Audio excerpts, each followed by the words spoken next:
أعوذ بالله من الشيطان الرجيم بسم الله الرحمن الرحيم وعلم آدم الأسماء كلها ثم عرضهم على الملائكة فقال أنبئوني بأسماء هؤلاء إن كنتم صادقين.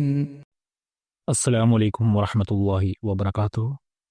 സൂറത്തുൽ ബഖറയുടെ 32-ാമത്തെ വചനമാണ് നിങ്ങളിപ്പോൾ ഇവിടെ ശ്രവിച്ചത്. അതിൻ്റെ അർത്ഥം ഇപ്രകാരമാകും. പറയുന്നു, അവൻ ആദമിന് എല്ലാ നാമങ്ങൾ പഠിപ്പിച്ചു കൊടുത്തു. അനന്തരം അവൻ അവയെ മലക്കുകളുടെ മുമ്പിൽ വെച്ചുകാട്ടി. എന്നിട്ട് അവൻ പറഞ്ഞു, നിങ്ങൾ സത്യം പറയുന്നവരാണെങ്കിൽ ഇവയുടെ നാമങ്ങൾ എന്നോട് പറയുക. ഈ ആയത്തിൽ വന്നിരിക്കുന്ന അസ്മാ എന്ന പദത്തിനെ കുറിച്ചാണ് കഴിഞ്ഞ ദർസിൽ നാം ചർച്ച ചെയ്യുകയുണ്ടായത്. ഇവിടെ അസ്മാ എന്ന പദത്തിനോടൊപ്പം തന്നെ വന്ന മറ്റൊരു പദം കുല്ലഹ എന്നാണ്. അതായത് അസ്മാ കുല്ലഹ എന്നാണ് വന്നിരിക്കുന്നത്. കുല്ലഹ എന്നതിന് എല്ലാം അതല്ലെങ്കിൽ മുഴുവൻ എന്നൊക്കെയാണ് അർത്ഥം വരുന്നത്. ഇവിടെ ഈ ആയത്തിൽ വഅല്ലമ ആദമൽ അസ്മാ കുല്ലഹ എന്ന് പറയുന്നതിൽ കുല്ലഹ എന്ന പദത്തിന് തന്നെ വലിയ പ്രാധാന്യമുണ്ട്. അതിനാൽ അള്ളാഹുവിൻ്റെ സിഫത്തുകളെക്കുറിച്ചുള്ള പൂർണ്ണമായ അറിവ്, അതായത് ഗുണവിശേഷങ്ങളെക്കുറിച്ചുള്ള പൂർണ്ണമായ അറിവ് മനുഷ്യന് മാത്രമേ ലഭിക്കൂ, മലക്കുകൾക്കില്ല. മലക്കുകളെ സംബന്ധിച്ചിടത്തോളം അവർക്ക് തങ്ങളുമായി ബന്ധപ്പെട്ട ഗുണവിശേഷങ്ങൾ മാത്രമാണ് അറിയുന്നത്. അതുകൊണ്ടാണ് ഇവിടെ ഈ ആയത്തിൽ കുല്ലഹ എന്ന വാക്ക് ഉപയോഗിച്ച് ഇതിന് ഊന്നൽ നൽകിയിരിക്കുന്നത്. മലക്കുകൾ തങ്ങളുമായി ബന്ധപ്പെട്ട ഒന്നോ അതിലധികമോ ഗുണവിശേഷങ്ങളെക്കുറിച്ച് അറിവുള്ളവരാണെങ്കിലും മനുഷ്യന് അള്ളാഹുവിൻ്റെ എല്ലാ ഗുണവിശേഷങ്ങളെക്കുറിച്ചും അറിവുണ്ട്. അള്ളാഹു റഹീമാണ്. മനുഷ്യനും റഹീമാകാനുള്ള കഴിവുണ്ട്. അവൻ ഗഫാറാണ്. മനുഷ്യനും ഗഫാറാകാൻ കഴിവുണ്ട്. അവൻ കഹാറാണ്. മനുഷ്യനും കഹാറാകാൻ കഴിവുണ്ട്. അവൻ ജബ്ബാറാണ്. മനുഷ്യനും ജബ്ബാറാകാൻ കഴിവുണ്ട്. അവൻ ഷക്കൂർ ആണ്. മനുഷ്യനും ഷക്കൂറാകാൻ കഴിവുണ്ട്. ഈ ഗുണവിശേഷങ്ങളെല്ലാം മലക്കുകൾക്ക് വഹിക്കാൻ കഴിയില്ല എന്നത് വ്യക്തമാണ്. ഉദാഹരണത്തിന് മരണത്തിൻ്റെ മലക്ക്. ജീവനെടുക്കുക എന്നതാണ് അതിൻ്റെ ജോലി. അവർക്ക് ആരോടും ദയ കാണിക്കാൻ കഴിയില്ല. അതുപോലെ റിസ്ക് ചുമതലപ്പെടുത്തിയ മലക്കുകൾക്ക് ആരുടെയും ജീവനെടുക്കാൻ കഴിയില്ല. കലാമെ ഇലാഹി കൊണ്ടുവരുന്ന മലക്കുകൾക്ക് മറ്റു ജോലികൾ ചെയ്യാൻ കഴിയില്ല. എന്നാൽ മനുഷ്യൻ്റെ അവസ്ഥ അങ്ങനെയല്ല. മനുഷ്യൻ തൻ്റെ ജീവിതത്തിൽ സാഹചര്യങ്ങളനുസരിച്ച് പല റോളുകളും കൈകാര്യം ചെയ്യുന്നു. അതുകൊണ്ട് തന്നെ ഒരു മനുഷ്യനെ പ്രജ്വലിപ്പിക്കാനും കഴിയും, ഇല്ലാതാക്കാനും സാധിക്കും. അതുപോലെ തന്നെ പൊറുക്കാനും കഴിയും, ശിക്ഷിക്കാനും കഴിയും. അതിനാൽ മനുഷ്യൻ അള്ളാഹുവിൻ്റെ എല്ലാ ഗുണവിശേഷങ്ങളെയും വഹിക്കുന്നു. എന്നാൽ മലക്കുകൾ ഒന്നോ അല്ലെങ്കിൽ ഏതാനും ഗുണവിശേഷങ്ങളെ മാത്രം വഹിക്കുന്നു. അതുകൊണ്ടാണ് മനുഷ്യന് അള്ളാഹുവിൻ്റെ ഗുണവിശേഷങ്ങളെക്കുറിച്ച് ലഭിച്ച പൂർണ്ണമായ അറിവ് മലക്കുകൾക്ക് ലഭിക്കാത്തത്. ഇതിൻ്റെ തുടക്കം ആദം നബിയിലൂടെയും അദ്ദേഹത്തിൻ്റെ കാലം മുതലുമാണ് സ്ഥാപിക്കപ്പെട്ടത്. അദ്ദേഹത്തിന് മുമ്പുണ്ടായിരുന്ന മനുഷ്യൻ പൂർണ്ണനായിരുന്നില്ല. അതിനാൽ അവന് ഈ അറിവുണ്ടായിരുന്നില്ല. അള്ളാഹുവിൻ്റെ എല്ലാ ഗുണവിശേഷങ്ങളെക്കുറിച്ചും അവന് അറിവ് നൽകപ്പെട്ടിരുന്നില്ല. ഈ ഒരു യാഥാർത്ഥ്യമാണ് കുല്ലഹ എന്ന പദത്തിൻ്റെ പ്രയോഗം കൊണ്ട് നമുക്ക് മനസ്സിലാക്കാൻ കഴിയുന്നത്.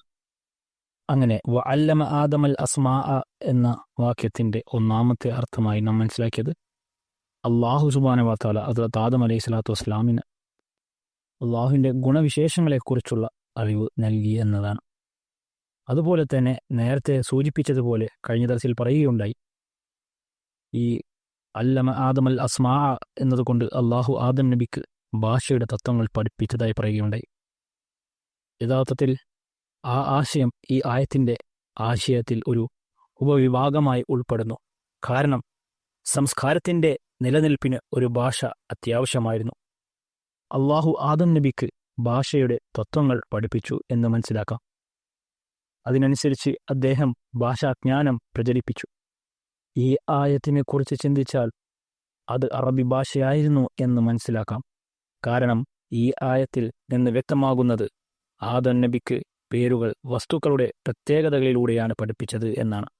അതായത് അദ്ദേഹത്തിന് നൽകപ്പെട്ട ഭാഷയുടെ അടിസ്ഥാനം നാമങ്ങളും അവയുടെ അർത്ഥങ്ങളും തമ്മിലുള്ള ഐക്യത്തിൽ അധിഷ്ഠിതമായിരുന്നു.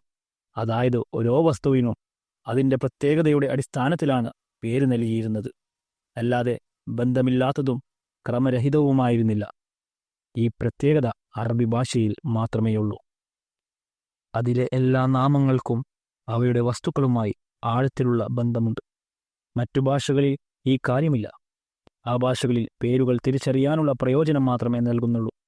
ഈ പേരുകൾ മാറ്റിയാലോ ഒരു ദോഷവും സംഭവിക്കില്ല.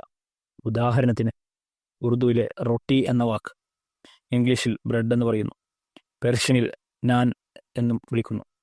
ഈ പേരുകൾക്ക് പകരം ജോയി അല്ലെങ്കിൽ ജരീഡ് അല്ലെങ്കിൽ പാൻ എന്ന് ഈ വസ്തുവിന് പേരിട്ടാലും ദോഷമില്ല.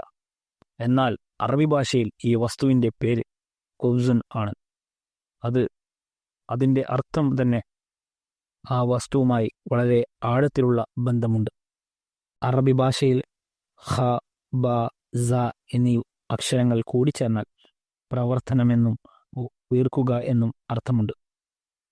ബസഖ എന്നാൽ നെഞ്ച് പുറത്തേക്ക് തള്ളി നിൽക്കുക എന്നും, ഖസബ എന്നാൽ രോഗങ്ങളില്ലാതെ തടിക്കുകയും ചെയ്യുക എന്നും, ഖബസ എന്നാൽ വേഗത്തിൽ കൈകൊണ്ട് പ്രവർത്തിക്കുക എന്നും അർത്ഥമുണ്ട്.